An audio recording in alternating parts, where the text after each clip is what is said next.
அட என் பொண்ணுக்கு இப்படி நடக்கும்னு நான் கொஞ்சம் கூட எதிர்பார்க்கல. ஒரு பாஸ்ட் 15 டேஸாவே ஃபீவர், கோல்டு, டயரியா சொல்றதுக்கு குறைச்சல் இல்லாம எல்லாமே வந்துருச்சு. எல்லாமே சரியாயிடுச்சு. ஆனா, அந்த டயரியா மட்டும் நிக்கவே இல்ல. அப்பதான் எங்க பாட்டி இந்த ஒரு வைத்தியத்த எனக்கு ரெக்கமெண்ட் பண்ணாங்க.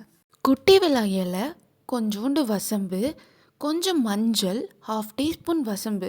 இந்த 3த்தையும் ஒரு நல்லா தட்டி எடுத்து ஒரு பாத்திரத்துல போட்டு தண்ணி ஊத்தி ஒரு 5 to 10 மினிட்ஸ் நல்லா ஊற வச்சு எடுத்துக்கோங்க. அப்படியே ஜார்ல நம்ம எடுத்து வச்சிருந்த இலை, அப்புறம் ஊற வச்சிருந்ததையும் போட்டு ஒரு கொரகொரப்பா வர மாரி அத அரைச்சு எடுத்துக்கோங்க. என் ஃபர்ஸ்ட் பையனுடைய டீத்திங் அப்போ வந்த டயரியாவுக்கு நான் இந்த ரெமெடி தான் யூஸ் பண்ணேன். இப்போ என் பொண்ணுக்கும் இதான் யூஸ் பண்ணிட்டு இருக்கேன். என் பையனுக்கு 4 மாசத்துலயே பல்லு முளைஞ்சிருச்சு. இப்போ என் பொண்ணுக்கு 10 மந்த் ஆகுது. இப்போதான் பல்லு முளைஞ்சிருக்கு. உங்க பேபிஸ்க்கு சிவியர் டயரியா இருந்தா கண்டிப்பா உங்க பீடியாட்ரியை கன்சல்ட் பண்ணி இது எனக்கு என் குழந்தைங்களுக்கு சூட் ஆகுற ஒரு remedy. நம்ம அரைச்சு வச்சிருந்த பேஸ்ட்டை குழந்தையோடைய உச்சி தலையில இருந்து உள் பாதம் வரையும் ஃபுல் பாடியும் அப்ளை பண்ணிட்டு ஒரு 5 to 10 மினிட்ஸ் குளிக்க வச்சிருங்க. இது மாதிரி மோர் டிப்ஸ்க்கு மறக்காம ஃபாலோ